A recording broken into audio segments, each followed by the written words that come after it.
Ada satu sifat yang dimiliki oleh Rasulullah SAW yang kadang-kadang kita lupa nak amalkan sifat tu. Dengan sifat dan sikap itulah yang membuatkan banyaknya masalah yang ada di sekeliling Rasulullah SAW selesai. Malah Rasulullah bila berdepan saja dengan sesiapa pun, musuh, yang baik, yang buruk, semua benda akan selesai dengan satu perkara, iaitu nama dia memaafkan. Dalam rumah tangga yang sedang kita lalui, kita berhadapan dengan lebih banyak benda yang buruk daripada benda yang baik, kan? Berhadapan dengan sikap isteri, berhadapan dengan perangai suami dan sebagainya. Semua perkara-perkara yang buruk tu lebih banyak daripada benda yang baik. Tapi apa sikap kita, apa tindakan kita yang nak kita buat tu, nak membaikkan rumah tangga tu apa? Kita lebih banyak menyimpan perasaan pada suami, kita lebih banyak menyimpan perasaan pada isteri. Malah segala keburukan-keburukan itu kita simpan sampai dia jadi nanah, sampai dia jadi bara, sampai dia jadi satu benda yang merosakkan kehidupan kita yang nak pergi bahagia ni. Jadi masalah sekarang kita dekat sini, dalam rumah tangga yang sedang kita nak bina bahagia, yang sering kita angan-angankan, kita mimpikan, kita impikan ni, semua yang kita nak ni,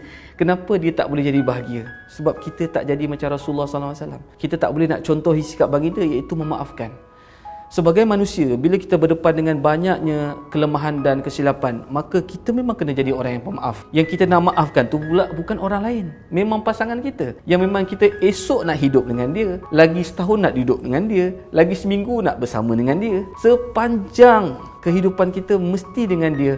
Maka kita kena belajar untuk memaafkan. Kalau kita tak nak maafkan semua kesalahan pasangan kita, dia akan jadi macam mana? Kita bayangkan macam ni, satu tempat yang kita longgokkan sampah. Hari ni kita buang sampah, esok kita buang sampah, lusa buang sampah, semua tempat kita longgokkan sampah. Tapi sampah tu tak diangkat pun, tak dibuang ke tempat yang sepatutnya. Kita hanya longgokkan. Akhirnya apa akan jadi? Penyakit, pandangan yang buruk. Hari-hari macam tak best dia. Sebab apa? Kita duduk dekat depan longgokkan sampah. Macam tu juga, sebab tu dalam kehidupan kita sebagai suami dan isteri, hari-hari kenapa kita tak jumpa bahagia? Sebab ni, yang kat dalam hati kita ni berlonggok macam-macam sifat mazmumah. Dengki, hasad, pemarah, tak memaafkan, sangka buruk, dan semua sifat tu ada yang kita simpan dalam hati. Kita nak bersihkan semua ni, maka kita kena jadi orang yang pemaaf. Ustaz ingat senang ke? Ya, Rasulullah buat tu pun tak senang, tetapi baginda buat tu sebab itu adalah sesuatu yang Allah suka.